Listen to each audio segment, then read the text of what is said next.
Hi everyone, this is your Lady Boss Builder, Jessica. Welcome back sa aking channel kung saan usapang life, mindset, and wisdom ang bida.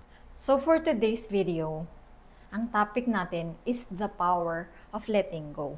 Kung saan ang paglimot ay hindi pagkatalo.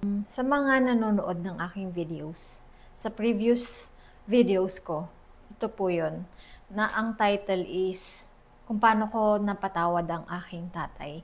Binanggit ko doon na kinalimutan ko, pinilit kong kalimutan kung ano yung nangyari sa akin. Bakit?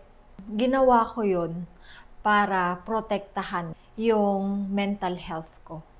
May mga kanya-kanya tayong struggle sa buhay, pero hindi ibig sabihin na kinalimutan mo yung mga bagay na nangyari or nakasakit sa'yo.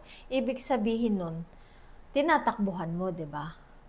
Sa experience ko lang, kapag natutunan mo na bitawan yung sakit, galit, at alaala nung past o nung nakaraan, nagkakaroon ng space ang universe para ibigay sa'yo kung ano talagang deserve mo. I mean, magkakaroon ka ng mga bagong memories. Unlike kapag naka-focus ka na lang doon sa hindi magandang nangyari sa'yo. Diba, katulad ng sabi ko before, where attention goes, energy flows. So, kapag patuloy mong binibigyan ng attention yung bagay na nakasakit sa'yo o yung mga tao na nakit sa'yo, hindi ka na makakapag-focus sa ano yung maganda mo pang dapat na mararanasan. Nabanggit ko rin before dun sa law of attraction topic na kung ano yung iniisip mo, ano yung lagi mo iniisip, ano yung nasa laman ng puso mo, yun ang na-attract mo. So, imaginein mo na lang kung hindi ka marunong mag-let go and lagi ka na lang nakafocus doon sa mga hindi magandang nangyari sa'yo or doon sa mga taong nanakit sa'yo, paulit-ulit na yun ang i-attract mo. Katulad ng sinabi ko rin kanina, kung punong-puno ka ng lungkot, yung puso mo punong-puno ng lungkot, hinanakit, yun rin yung paulit-ulit mong ina-attract sa buhay mo. Pero kapag natutunan mong magpasalamat, magpatawad, at mag-let go, magsisimula kang mag-vibrate sa frequency ng peace, love, and abundance. Actually, hindi mo kailangan pilitin yung sitwasyon kasi hindi natin kontrolado yung everyday. Kapag mayroong hindi magandang nangyari sa'yo, katulad sa akin pag may mga hindi magandang nangyayari sa akin, grateful pa rin ako kasi ang importante, meron akong natututunan sa bawat pangyayari na dumarating sa buhay ko. Katulad nun, yung mga nangyari sa akin before, isa yun sa mga naging, kumbaga way para maging strong ako.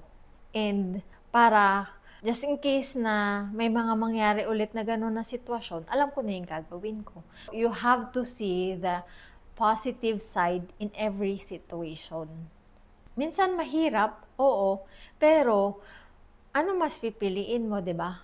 Maging masaya o magduel doon sa galit na wala ka naman ng magagawa kasi nangyari na.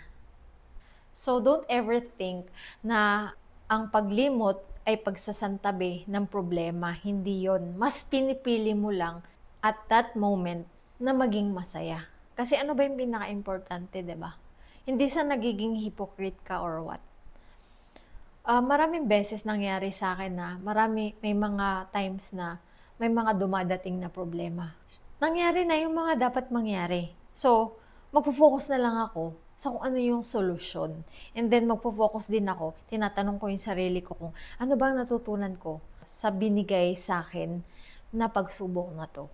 Kapag ganun ka kasi mag-isip or ganun yung mindset mo, hindi mo namamalayan na sa bawat pagsubok na dumarating sa'yo, mas lalo kang nagiging calm and mas lalo mong nabibigyan ng solusyon kung ano yung problema mo. So, yun lang guys. I hope may natutunan ulit kayo sa video na to. If ever na may value sa inyo tong video na to, please like, share, and subscribe sa aking channel. I'll see you guys again on my next video. Thank you for watching. Bye-bye!